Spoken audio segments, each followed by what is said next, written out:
Tippy time, my damies, and welcome to episode, 47 of Reviewedly Interrupted. And this episode, Lucio Fulci's The Beyond, aka The Seven Doors of Death. And actually, the first time I ever saw this movie, I got like a DVD copy for like $1 or $2 and it said Seven Doors of Death on it. And if you've seen the movie, it's just like a close-up of the scene where at the beginning they throw like quicklime or whatever on the dude and he just starts melting and he looks all like fucked up.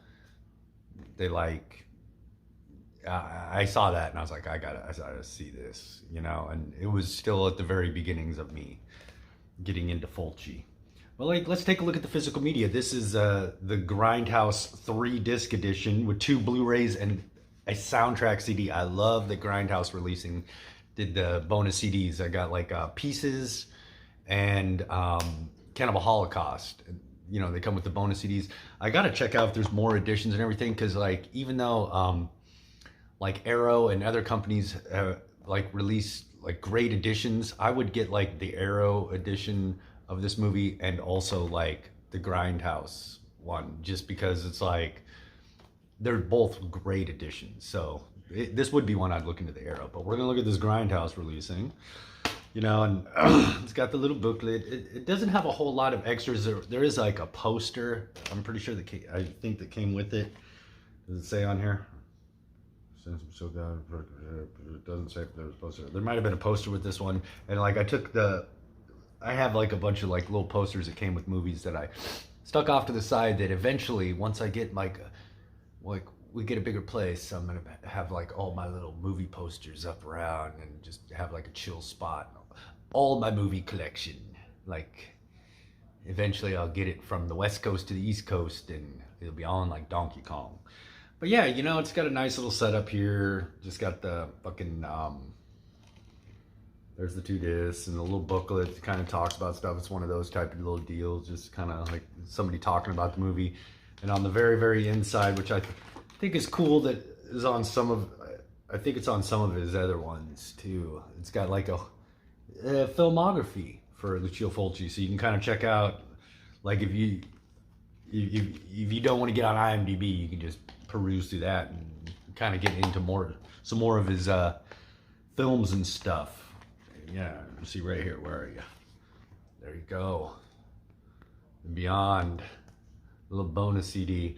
The Cannibal Holocaust bonus CD, I actually like drove around for like a couple weeks straight just listening to the CD in my car. And it's kind of cool, like, you know, they're releasing a lot of stuff on vinyl, like horror movie soundtracks. And I think, you know, it's kind of cool that some of the movies come with a bonus CD, you know, because it's almost kind of like a thing too, where the music is a part of these movies. You know, they set the tone along with what's going on screen. And I don't know, the Grindhouse releasing set is a really solid one, you know, and I definitely recommend it. And I'll put a link, you know, Amazon or whatever, down in the motherfucker, so check that out. Now I'm gonna go watch this movie again.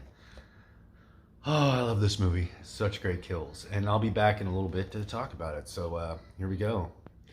The Beyond, aka The 7 Doors of Death, motherfucker.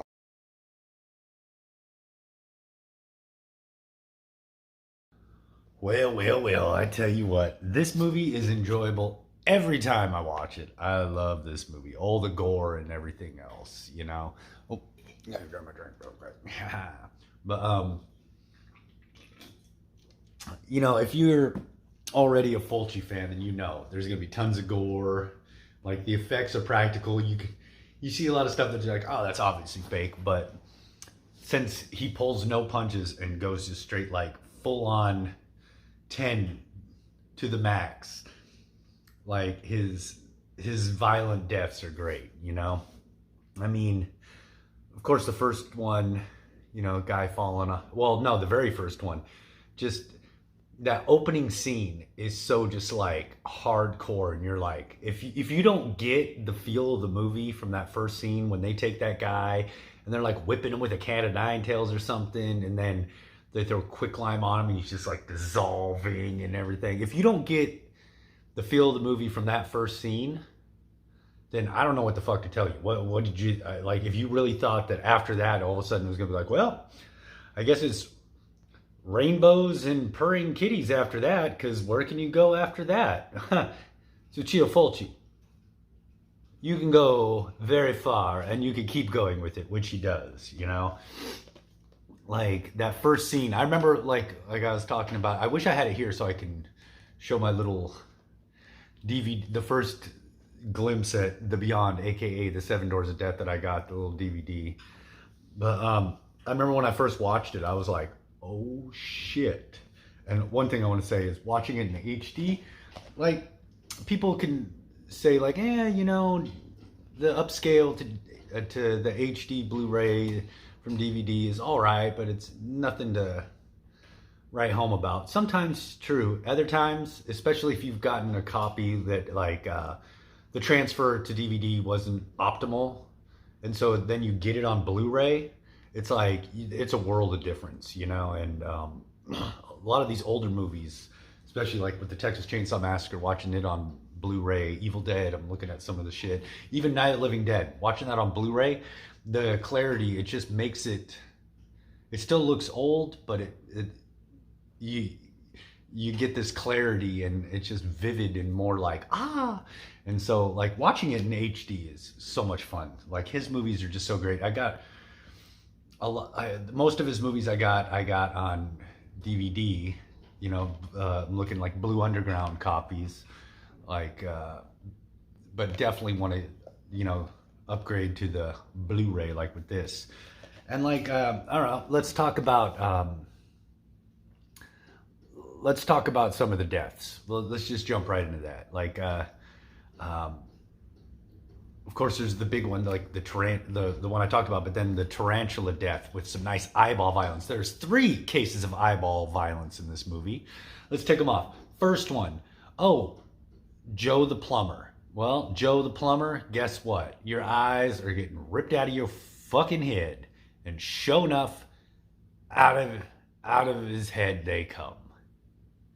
Second one, tarantulas, fucking, like, basically if you fall off a ladder, tarantulas will eat you. That's, it's a little known fact about tarantulas. You can check out, you can go to Wikipedia and for tarantulas, check it out, or Google it even. It's actually, there were 6 deaths just last year in Arizona where people fell off ladders and then their faces were eaten by tarantulas. So, you know, you might want to Google that. It's totally a fact. And then the third one is when Joe the plumber materializes in nasty ass bathtub. Like, that water looked fucking gross. And that lady's just like, hey, roll up my sleeves, stick it in there. This is the shit I do. And I was just like, you don't want to get anything. You don't want to get a glove, or maybe like get ready to wash your arm off, because that water looked pretty fucking nasty. Well, it takes her, fucking nail through the back of the head, boom, eye out. See, if you don't know much about Lucio Fulci in his movies, one of the big things that he is known for is his eyeball violence. He is really great at doing eyeball violence, you know? The eyeball violence, in quotes, I'll say. But like, just regarding that, I can see how it's like one of those things where it's like, you know, you see someone get poked in the eye, or you hear about somebody scratching their eye, and it almost makes you like kind of blink your eyes, and you're like, ugh. It's like that same kind of thing, like how, you know, if you're watching a movie and somebody's like scraping their nail and the nail breaks, or just, there's little things that are like, it's like body horror that just makes you cringe, because it's like little things that it's like, maybe you experienced like getting your eye scratched or poked in a certain way, and it's just like really fucked with you, and it hurt, and it was just like, and annoying, and just kind of, And so you see something with eyeball violence, you're immediately like, your eyes just start like kind of itching, you're like rubbing your eyes like, oh no. Great at that. And one death I want to talk about that, like, it's a quick, short one, but like when the one doctor guy, I don't know if he I guess he's like a morgue doctor, a pathologist or whatever, when homie meets up with him like later on there when the zombies are coming after him, and just he shoots and that window breaks and the glass hits the guy in the face, and it's just like just blood gushing out. So great. And like it's a short, quick one, but I just really love that one because it's just like, what?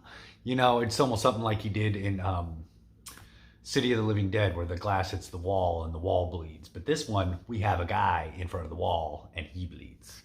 So great. And yeah, I really love the Lovecraft element that pervades throughout, you know? Like, one of the elements that it throws in there is like Pickman's model, you know, where it's like one guy's like painting all these fantastic, horrible, disgusting, evil looking things because he's seen them. He's went through this door and he's seen them, you know? And so it's like, you know, the guy, he does the painting, like obviously he's done other paintings. We just skip by that because he's got the whole setup going on. So he's obviously done other ones. But anyway, like that fucking painting. And then it's like the hell, I guess, yeah, that's hell that the two end up in at the end there, where it's just like this vast, dark, just misty, foggy wasteland. It looks like an ocean, like dried up there, and there's all these like bodies kind of in the ground, dead souls maybe, or just bodies, I'm not sure. But like, you know, there's definitely that element, and then the element of like a cursed place with it. It's just very Lovecraftian. The book, you know, like the book that ties into like a lot of the evil supernatural things going on, you know. It's a very, very Lovecraftian, which also makes my nipples go bing bing. Love Lovecraftian shit, you know. And what's something else I could talk about here? Some more of the deaths.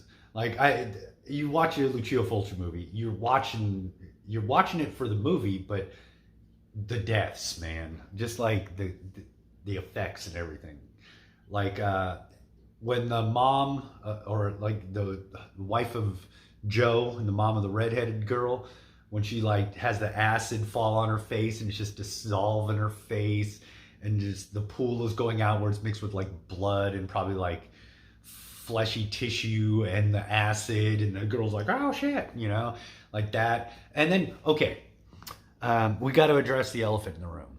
The big elephant in the room is when Mofo is shooting the zombies and he's like, pow in the body, nothing happening. Pow in the body, nothing happening. Pow in the head, down. And then the next zombie is coming along. He's like, okay, I got to shoot this one. Bam, in the head, down. Next zombie comes along, pow, to the body. Is he bad shot? Is he just like, okay, I really got to test the waters with this and make sure I know what's going on. Fourth shot to the body, nothing. And then boom, again, to the head, down. And yet he still continues later on to shoot these zombies in the body. It's like, I don't know if he's just so obstinate. He's like, no, I can't believe that this one thing that keeps working is what I need to do. I don't know. It's just so funny. It's like, okay, stop it. Shoot him in the head. Why are you wasting your bullets shooting them in the body when you know? Especially when he runs up on the one. Like, he's really close to the one. It cracks me up every time. Pow, body. Pow, to the body a little lower. Pow, to the head, down. And it's like, didn't you just do that first? You wasted 2 bullets. Why? Is it because Mr. Fulci needed more blood and squibs? Let's just get to the capping in the heads, man. And then, but like, he has no like the big main zombie, you know, the dead body of the painter is like coming after him, and he just like fucking 4 or 5 shots straight to the body, nothing. All of a sudden, little redheaded bitch with weird eyes now attacks one lady, and he just spins, pow, fucking head explodes. That's a great death too. But it's just like, bro, why were you just doing that the whole time? It's so funny. And I gotta actually talk about one of my favorite scenes, which also leads to another death. It leads to the death of what's her fuck, that's already dead, that has the German Shepherd, where the German Shepherd rips her throat out and tears her ear off of all things. I just love that. It's like, why the ear? And then it's like, why fucking not, dude? Because it looks violent and crazy and gory. So do it. Fulci will do it every time. That's why we love his movies, us gore hounds. But like that scene where she's sitting there and all of a sudden each of the different like dead people, the people that have been killed by this evil force that came from the main motherfucker, like how they're all standing in that room and she's just like, no, and she can't see them, she's blind, but they're there and she knows they're there and they're just watching her and everything. It's like, it looks really great on Blu-ray. It looks really fucking great, you know, and I just love that scene. I don't know what my cat's doing. My cat's acting like an idiot. It's storming like shit outside and she's like, I want to go outside. And it's like, no, you don't. Trust me. No, you don't. But like, I don't know. I really like that scene. And of course the music.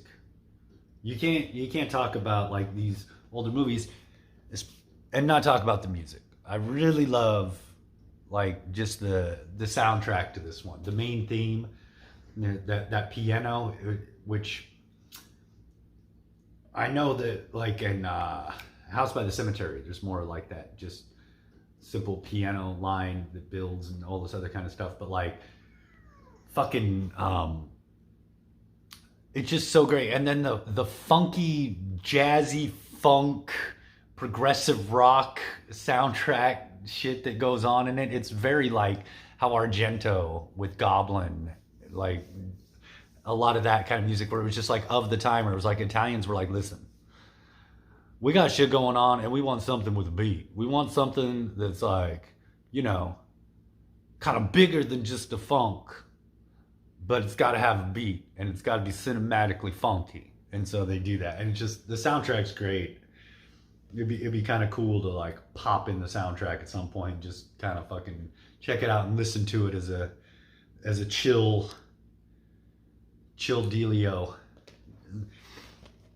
But yeah, this movie, like if you haven't seen any Lucio Fulci, it's a good one to start with. I mean, I'm looking over like his big main horror ones. Like there's some more that I need to get more Fulci. But I'm looking over like Zombie, House by the Cemetery, City of the Living Dead, fucking New York Ripper, like, and then like The Beyond, you know, Zombie. Just Zombie is so great, such a great one. But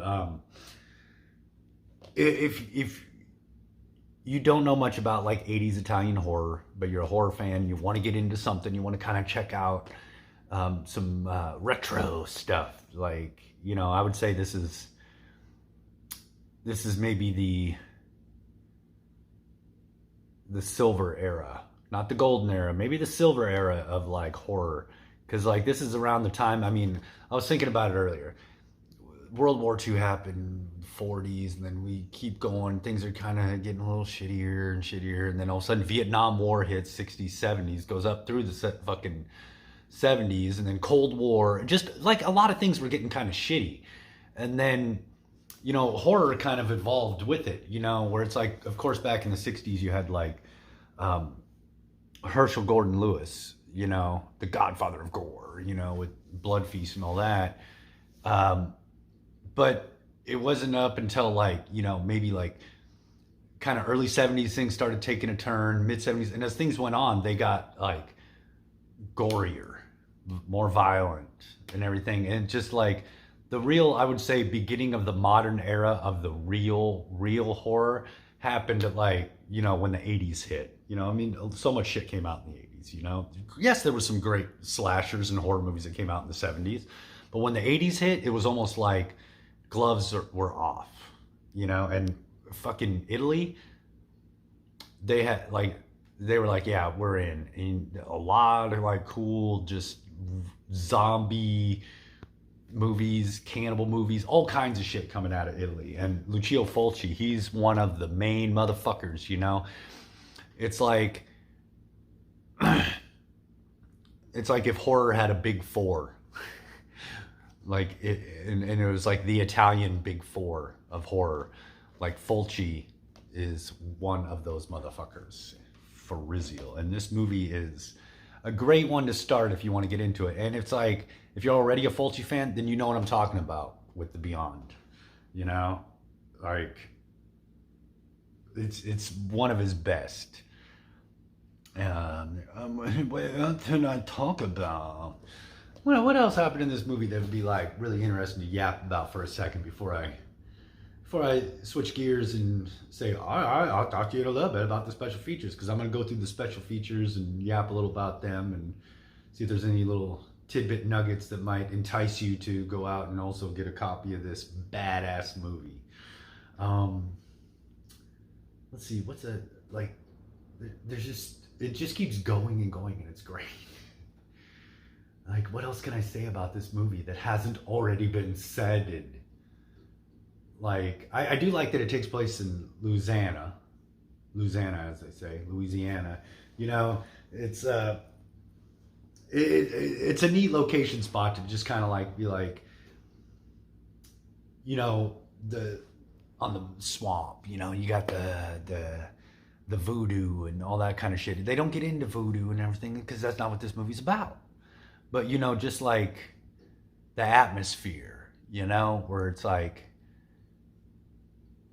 you got this like area that, you know, in a lot of movies is known, like when they do it, this like voodoo and the spirits and the haints and all that kind of shit. It's, I do like that it was set in Louisiana. Definitely a departure from, like, you know, typical stuff where it'd be like, oh, we're in LA, we're in New York, we're in Rome, you know, big cities that it's just like, okay,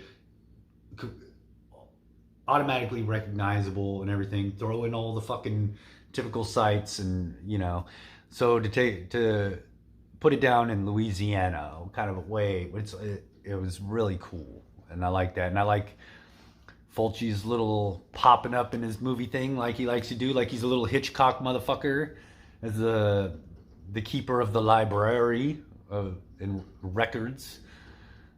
It's always fun to see Fulci pop up in there, and it's like, there's that little motherfucker right there. And it's always funny because it's like, if you've ever heard his voice, and then the overdub is always just like some straight American voice with absolutely no accent, and you're just like, that is absolutely not what that motherfucker sounds like. So that was pretty great. And like, I forgot to research. I can't remember, like, I think The Shining came out in 80, and this came out in 81. I'm pretty sure they weren't filmed around the same time, but I'm thinking there's also a little bit of influence of the movie The Shining. Like, I'll have to take a look. You know, I feel kind of stupid for not knowing immediately what year The Shining came out, but c'est la vie, say the old folks. It goes to show you never can tell, right? But how it's constantly like showing the room number 36, 36, 36. I have no idea what the fuck 36 is supposed to mean. Like 3 sixes? Is that what it's supposed to mean? Maybe that's what it is. The 3 sixes, 3 sixes, 36, 3 sixes, 666. One of the gateways to hell. I'm going with that. Until I watch commentaries and special features, I'm going with that. That might be, but I might be just talking on my ass, which is pretty common. I'm an ass talker. Not an ass whisperer, just an ass talker. And, but just how they keep showing, like, you know, the door with the number on it, you know, like in The Shining, where it's like, oh God, you know, room 237, oh shit.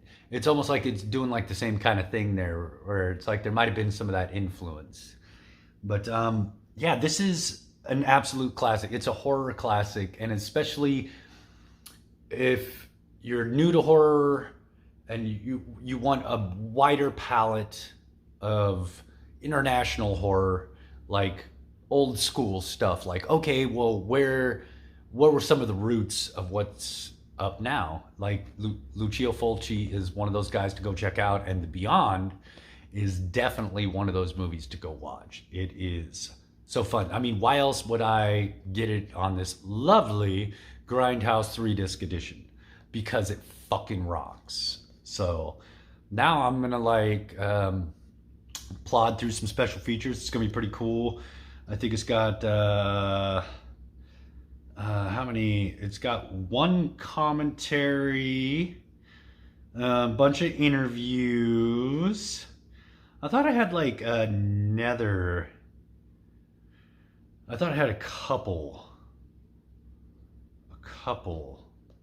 commentaries, but I think it just has the one. But lots of interviews, which is very cool. Hold on, let me check in here. Does it say anything on the disc? I thought it said something else.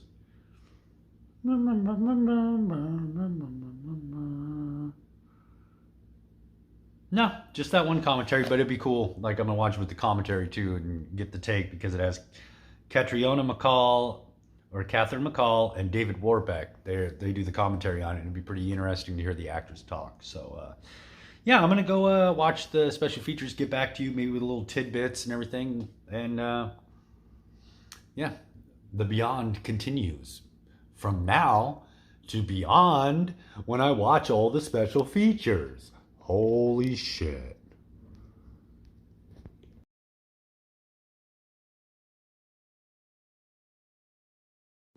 All right, now let's talk about the special features on this.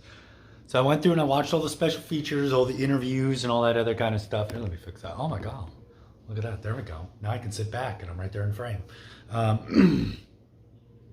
All the interviews and everything, and I even watched it with it only has one commentary with actor David Warbeck and actress, what was it, Catriona McCall. I don't know, I'm a little baked and I'm tired of shit. I've been working a bunch, man. I'm a little burned, so bear with me. Only the one interview, and it's like,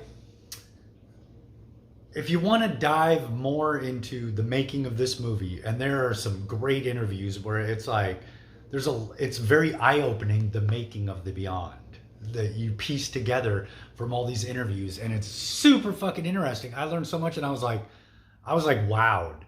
And not only that, it's like, what they got the one thing. What's it called? Does it say what it's called? There's a certain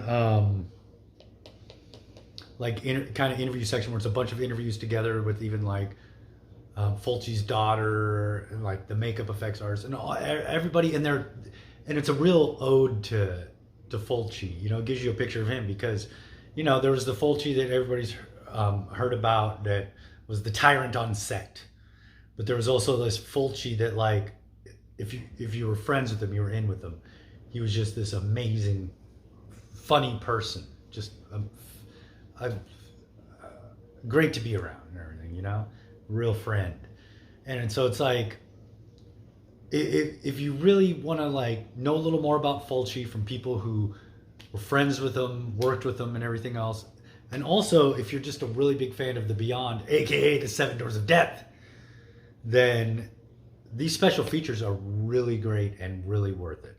The only qualm I had was, it was an interview at a festival or something, and it was Fulci and David Warbeck, and Fulci's interpreter did not talk loud enough.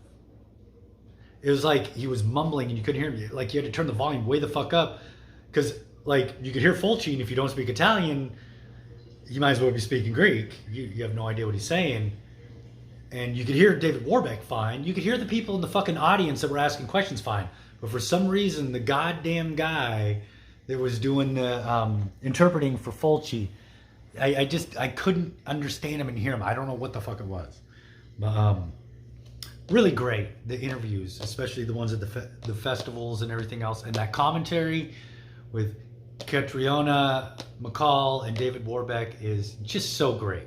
You hear two people that are like friends, real friends, and like just their two different takes on the movie and everything.